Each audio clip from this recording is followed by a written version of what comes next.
What is up, y'all? Welcome back to another video. I haven't posted a YouTube video in a little bit because I've been away.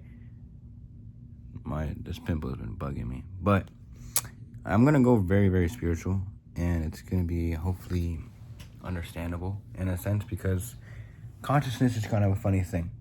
I have noticed that when a lot of people go through a lot of different similar experiences, they all tend to think and feel the same emotions and thoughts in different aspects, of course, subjective to their reality. What I mean is, let's say a heartbreak. I have experienced one, and my friend has experienced one as well. And whenever he's telling me, or like telling me about how he's feeling, or these scenarios that the ego pops up into his head, I can see myself doing the same exact thing. And so it made me realize, like, everyone who goes through any sort of loss, or any sort of heartbreak, or any negativity, whatever state of consciousness they are in, they will feel and think the same emotions and thoughts. And so it made me realize that those thoughts are only they're only able to be classified in that state of consciousness that you're in. So if I'm in a state of desire, and I'm in a state of guilt or grief or etc., I'm going to be floating in that pool of consciousness of thoughts and feelings. And so if I attune to those things, if I put my focus on those things, then yes, I will continue to stay in that state of consciousness and produce those results. But it's our duty, I would say, to let go of those things, surrender those emotions, surrender those feelings, surrender those thoughts to God, and so that we can raise to our consciousness to a higher state. More of acceptance, more of courage, more of love, joy, peace. And I believe the beauty of doing that is so powerful, because then we're not running away from something that we can't really avoid. A lot of people do that in their life, you know. My friend noticed it himself. I noticed it myself.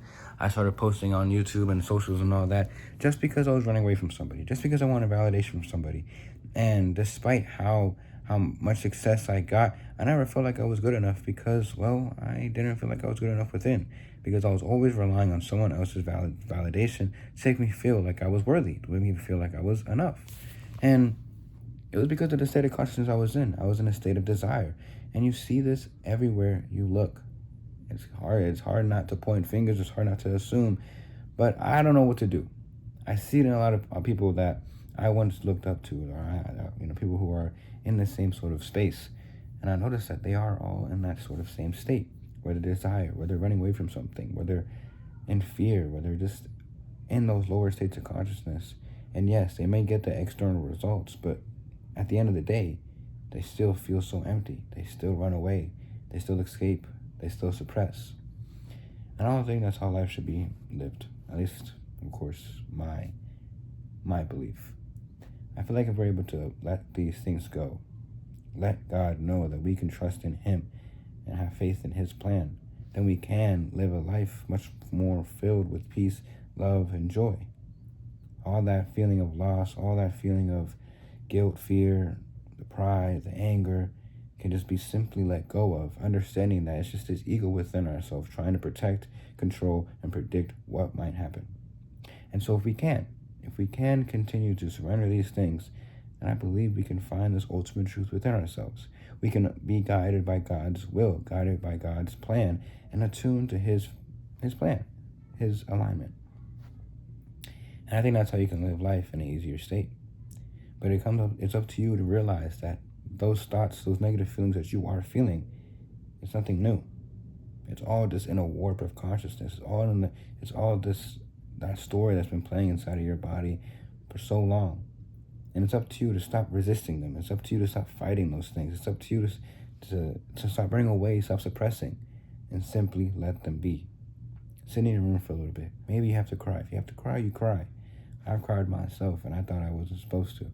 But I did, and it felt great. You need to express it.